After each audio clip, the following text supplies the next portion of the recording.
Now, once again, Raymond Arroyo.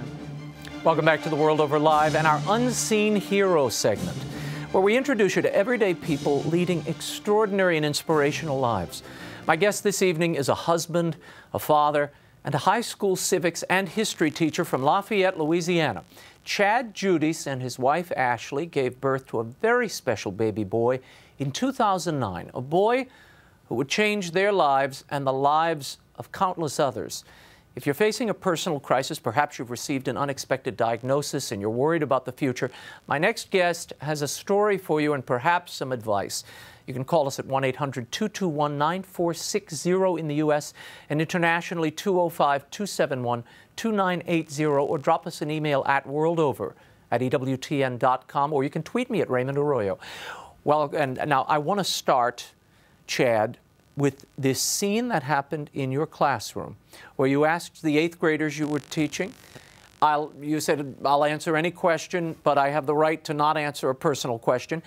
And the kid raised his hand and said, Coach, what's your greatest fear? And you said what? Son, my greatest fear would be to have a child with a mental or physical handicap, because I'm such a perfectionist. I don't think I'd handle that very well. And this is prior to your even knowing that your wife was carrying your second child? This is about 4 years before we got pregnant for our second child. But you saw that as a bit of a sign? I did. Once it happened, I realized that moment in the ultrasound room when we got the diagnosis, that moment came flashing back in my head, you know, that I'd posed that question and now my greatest fear had become my reality. Tell me, in 2009, Ashley is pregnant and you all go for a routine ultrasound. What happens? We walked into the ultrasound room and we had a perfectly healthy 3-year-old son at home, and we had had no complications in our first pregnancy, so we didn't think that there would be anything different in this ultrasound than the first. And when we walked in, Ashley told the tech that we didn't want to know whether or not it was a boy or a girl until she could tell us that it was healthy. And as she began the ultrasound, I could see a concerned look on her face and a concerned look on Ashley's face, and I asked her if anything was wrong. She said, I'm having trouble locating a few things. Then she quietly got up and walked out of the room. Ew. Moments later, a second tech came in, and I kind of breathed a sigh of relief, thinking that maybe the person didn't know what they were doing. But immediately she began taking the ultrasound, and I could see the same look on her face. And unbeknownst to her, she never said we were going to have a healthy child. She just said we were going to have a boy. And she led us into another room, and we waited to hear the diagnosis from my wife's OBGYN. And what was the diagnosis? They told us that they were having trouble locating part of his brain known as the cerebellum, and they weren't exactly sure what the problem was, but on the following day we'd meet with a maternal fetal specialist who better identify the problem. And the following day we found out he was diagnosed with spina bifida. Now 80%, and I was stunned to learn this from your book, Waiting for Eli, 80% of these children who are diagnosed not only with spina bifida, but with any malady like this, are usually aborted. Yes. When we read the information that night, not knowing much about it, my wife works as an NICU nurse at a hospital, but there were no neurosurgeons on staff at the time, so those are the types of physicians that have to care for children with this type of condition immediately following their birth. She knew only a little bit about it, and I didn't know much about it at all. And as we read about it, the quality of life that was projected was pretty bad. They said he would never walk, and they said he would have mental disabilities with other numerous health issues. And the doctor obviously proffered that option to you of having an abortion. She had to offer it. I don't, you know, she let us decide, but she had to put it on the table, I think for legal reasons. You wrestled with it? For a moment that night, my wife and I were sitting there reading this, and, you know, in a moment of fear, and she came up and looked at me and said, you know, I think I'm going to hell. And I said, Ashley, what are you talking about? And she said, I'm actually thinking about aborting this child. And, you know, I stepped back for a moment and I realized it was the Holy Spirit, and I grabbed my wife and I said, this is not your fault. This is not my fault. God sent us this child for a reason. We have to trust in God the way our oldest son Ephraim trusts in us. And I was talking about the Gospel of Matthew, and Jesus calls the little children around him, and he says that you know, the kingdom of heaven belongs to such as these. And you know, you have to trust in God the way a child does. So you then begin praying for a miracle. Absolutely, immediately began praying for a miracle. And I mean, as you describe it in the book, there's sort of this back and forth that I think a lot of people go through, where you're somewhere between terror and elation at every moment. Yes, and the terror comes from the reality of the challenges and the suffering that's going to come along with caring for a child like this, but the elation came from having an entire community of believers begin praying with me and carrying me throughout each day, and that was the community I work in at St. Thomas More High School. Yeah, the whole school gets involved. They start praying for this child and yes, leaving little notes on the doors. Yes, to remind the kids every day to pray for Eli. If they didn't want to pray for someone else or for themselves, to pray for him. How did it change these students? I think, you know, St. Paul writes about how in our weakness we're really powerful. And I think when they saw my complete weakness and vulnerability, they saw Jesus Christ. They didn't see me. And he revealed himself to me through them. Watching a 15 or 16-year-old who's bombarded with the idea that everything is about them, completely abandon that mentality and selflessly began praying, fervently praying for an unborn child. It inspires you in a way I don't think I can really put into words. Now, the doctors initially said when they diagnosed Eli, their prognosis was not good. They were sort of painting the worst case scenario for you, and that's what you fully expected. We did expect the possibility. I mean, you always pray for the chance that it won't be that way, but you have to prepare yourself mentally, psychologically, emotionally, and spiritually for the worst. And then you drive down to Lakeside Hospital, where I was born. Oh, wow. So we were both born there. Okay. Although my mother told me tonight that it was it was apparently located around the corner from where it is now on that service road. Okay. What happened when Eli was born? When he was born, in the operating room, and they pulled him out, and was handed to us. The doctors had told us that the lesion on his back that accompanies the condition should have been the size of a softball, but it was only the size of a 50-cent piece. And he had basically, you know, defied every odds stacked against him throughout the entire pregnancy. But we knew that we had two major surgeries, one on his spinal cord and his brain that lay ahead of us. And I didn't know if he'd still be able to do what he was doing the moment he was born once those surgeries were complete. So he was rolled into surgery on that Friday morning, and he came out that afternoon. And then my wife was going to be discharged the following day. Wow. So we were waiting to see what was going to happen next at that now, point. he's diagnosed with a brain cyst as well, right? That's in 2011. Yes, sir. And what did that entail, and what was the diagnosis? His pediatric neurosurgeon had told us that he had a cyst that would continue to grow with him over time. And in 2011, it wasn't posing a problem up until that point, but it was complicating the flow of his spinal fluid up and down his spinal cord from his brain. And that led us to have to go into the hospital unexpectedly on Easter weekend in 2011. And he faced a probability of 3 consecutive surgeries in less than 72 hours without coming out of anesthesia because of this problem. And once again, everybody kind of leaps into prayer. Yes, my family, the people at St. Thomas More, everyone that we could contact really was praying for him that And what happened? Basically, on Easter night, we were informed that there was a possibility of a 3rd surgery. And I had prayed at the shrine of Blessed Francis Xavier Sealos, which is not far from the hospital where he was at. And I had been praying to him for a year for that cyst to be removed. And I found a prayer card, and I went by his bed. I prayed it, and I prayed a rosary. And I asked the Lord to shrink the cyst so he wouldn't need a 3rd surgery. And the following morning, his pediatric neurosurgery surgeon brought us into the room and told us that he had been doing pediatric neurosurgery for almost 40 years, and he had never seen anything like it. The cyst had shrunk 75 to 80% overnight, and Eli didn't need another surgery the next morning. We're looking back on that whole experience and Eli's life up until now. There's a little boy that we've featured on this show before who's no longer with us. He's gone on, Matty Stepanek, who used to talk about a heart song, how all of us have a heart song, our purpose that we've been sent for. What do you think is Eli's purpose, his heart song? I think Eli's purpose is to be the focus of the pro-life movement, because his story is unique in that he's an unborn child who was a catalyst. I mean, there were children who, in the 2008-2009 school year, when they prayed for him inside of his mother's womb, it was just like praying for somebody that, you know, that needs prayer, like you would need prayer or my wife would need prayer, and they didn't really realize it, but they were, you know, recognizing he was alive. And when you read Waiting for Eli, I think you'll see that God was using his life from the womb to touch other people's before he was even born, and has continued to do that. So I think his heart song is to say that each child, no matter what their condition is, has a purpose. And, you know, his value doesn't come from the fact that he can't walk any more than my students in my classroom's value comes from the fact that they can. He's not defined by what he does. What he does doesn't define who he is. He's a child of God. Boy. Yes, he is. Yeah, he really is something.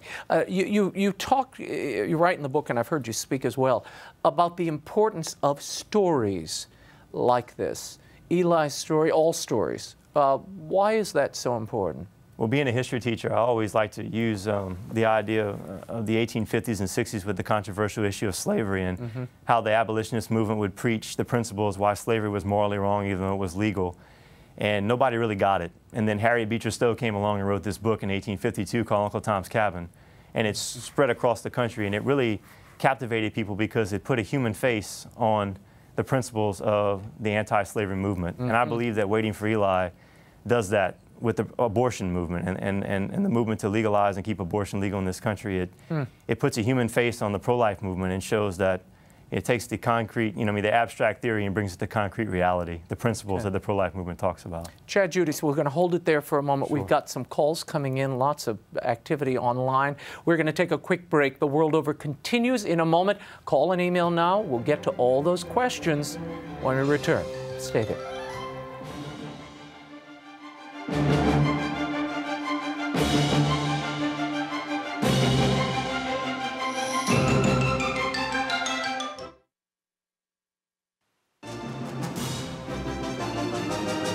Now, once again, Raymond Arroyo.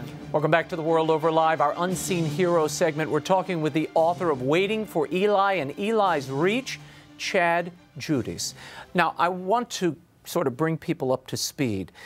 You've been talking about Eli really since the time he was born and the reaction he's had and the influence he's had in your family and outside of it. What has been the reaction of strangers to this story? It's been a mixed reaction from different groups of people. One of my favorite stories of the second book is about how it reached behind the walls of prison. There was a guy who had been convicted for a second-degree murder, and he was in there for life. And his spiritual advisor was a friend of mine, gave him the book. He read it, really touched him, but he does a lot of Catholic ministry in the prison, and he wanted to try to get a man to go to Mass and receive the Eucharist and come back to Mass. And he hadn't come. He'd been bugging him for a long time. He gave him the book. And he took it and he read it, and that same night he walked back into the cell. And this is a guy that's in prison, and he had tears flowing down his face. And he looked at the other prisoner and he said, "How's the little boy doing?" And the other prisoner looked at him and said, "I'm not really sure, but if you want, we can pray for him." And it was the first time in 30 years the man had said the Our Father. Another reaction would be from high school students. I've done a lot of speaking at Catholic high schools across the country, and one of them told me that it was one of the most beautiful stories they'd ever heard, and that today that he had taken his life for granted and he realized the value of all life. And also another young man in Connecticut who was 17 and has cerebral palsy had read the book. And he sent me a letter telling me that when he got to reading the book, he realized how much God loved him. And that really moved me a lot. We have somebody from Connecticut calling. James from Connecticut. What's your question, James? Yes, thank you for taking my call. Sure. A very compelling story, and I understand that God can heal all sorts of internal maladies and cancer and so on. But I have no evidence of God actually healing an amputee. And I'm wondering, does God hate amputees? Did God hate amputees? No, I don't think God hates amputees at all. I think people that have disabilities and people that are a little different can show things to other people that other people can't. I don't think your value comes from, like I said a few moments ago, what we do doesn't define who we are. And I think that there's immense value shown by people who take on challenges like that and persevere forward. They humble other people, and you really come to see the people that Jesus ministered to the most when he was on earth: the lame, the blind, the sick.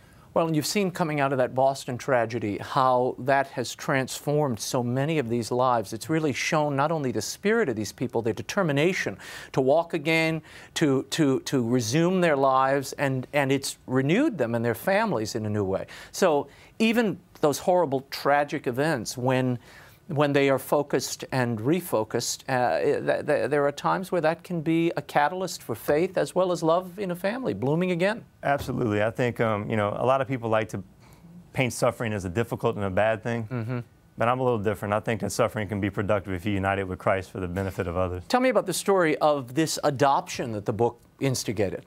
There was a couple in Louisiana who had been trying to have kids for a while and were unable to conceive.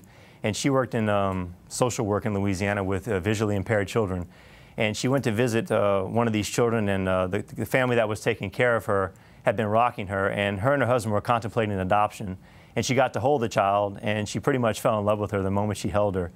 And they kind of became like a surrogate foster parent for the child, and were deciding whether or not they wanted to adopt her. And of course, she had been diagnosed with Down syndrome, and she read Waiting for Eli, and she told me that after she finished reading the book, it basically convinced her and her husband to adopt that little girl. And her name is Aubrey. She's a special child as well. Wow, amazing. And you're getting letters all the time from people who are affected and touched by this story. I have. I've gotten things from people all over the country, but most recently, the one that meant the most to me was a guy I went to high school with. Him and his wife lost their first child, and we happened to run into one another at a local event where our children attend school. And he sent me an email only weeks ago talking to me about the impact the book had had on him, and how he thought I was chosen to be a voice for the voiceless, pushing the message that we should value all life regardless of what some in our society say, and that we're meant to protect those who cannot protect themselves, no matter what the personal cost. And that the Lord never sees a child as a problem, but as the most precious gift He can give to anyone who will care for it. That one really moved me a lot and inspired me. In fact, it really gave me a lot of hope coming on the show tonight. What would you say to a couple, and I'm sure there are some watching, who have gotten the diagnosis that you and your wife received, that our baby is going to have spina bifida or some other birth defect that they didn't expect? The greatest advice I could give them is to educate themselves about the possibilities of the condition, but don't be consumed by the condition. Your child is not a condition. Your child is a child that has something. I always tell people my son has spina bifida, but spina bifida is not who Eli is. And just don't give up hope. You know, modern medicine has made a lot of advances, but only God knows the outcome of your child. There's an email here from Sarah who writes that she got a cancer diagnosis this week. And it's the second time, it's a reoccurrence of cancer, and she feels as if she's lost all hope. What would you say to her? There's always hope out there, no matter how bleak the situation is. And if you take your calls to people who you know love you and care about you, they're going to help support you through it. And you know, the Lord never gives you anything that you're not strong enough to handle. And I always tell people when they're in desperate situations not to pray for healing, but to pray for the grace to accept God's will, to ask for His consolation amongst it, and the courage to walk in it regardless of what it is. And how is Eli doing now? Eli is doing magnificent. He's in pre-K 3 at a local Catholic school. He's got an LPN that tends to his physical needs at school. And as far as mental capacity goes, he's on at the same rate or above average for most 4-year-olds. And if you have your mind working in this country, you can do just about anything you want. Wow. You know, so he's doing really well. And the love of a family. Absolutely. That helps. Yes, and a support system. And I can't not thank my in-laws and my mom and dad, who are our support system. We couldn't do what we do. I couldn't go around speaking and doing the things that I do without them. And I have to thank my lovely wife because she's my rock. We have another call. Sure. If you'll permit me. Ann from South Carolina. Go ahead, Ann. What's your question? Yes, I'm very inspired by your story about Eli, and it brings attention to my mom. Was an intervention specialist teacher, and she taught special education. And one of her students was severely autistic, and I'm sure a lot of society kind of disregards kids like that.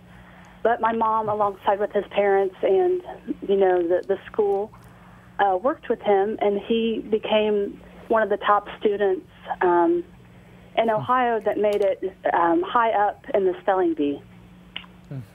I believe he was like top 10 out of 100 students that made it to the spelling bee. So, wow, fantastic. Well, thanks for sharing that story, Ann. And you've heard things like that, I'm sure. Actually, I belong to a prayer group back in Lafayette of men, and one of the men in my prayer group, his son has Asperger's, which is a form of autism. Sure. And he's a really special kid. His name is Elijah, ironically, as well. We named our son Elijah, but we call him Eli. Why Elijah? Why did you call him Elijah? Well, we picked Ephraim for our first son's name because it's one of the 12 tribes of Israel. Right. And after we found out about Eli, Ashley wanted to name him Eli, but I said, let's call him Elijah after the prophet in the Old Testament because I believed that he had a story to tell even before I knew anything about him. So that's why we chose his name as Elijah or Eli. Interesting. Well, what's your last comment to folks? No matter how difficult anything seems in your life, if you just surrender your will to God's and accept His, something more beautiful is going to come out of it than you can possibly ever imagine. Never give up hope. Nothing stronger than faith, hope, and love. And like St. Paul says, love conquers all. Chad Judice, thank you so much Thank for you being very much. here. And we want to remind you, Waiting for Eli and Eli's Reach by Chad are out in bookstores now. You can get them online, and you can get signed copies of both by visiting Chad's publisher's website at acadianhouse.com. That's acadianhouse.com.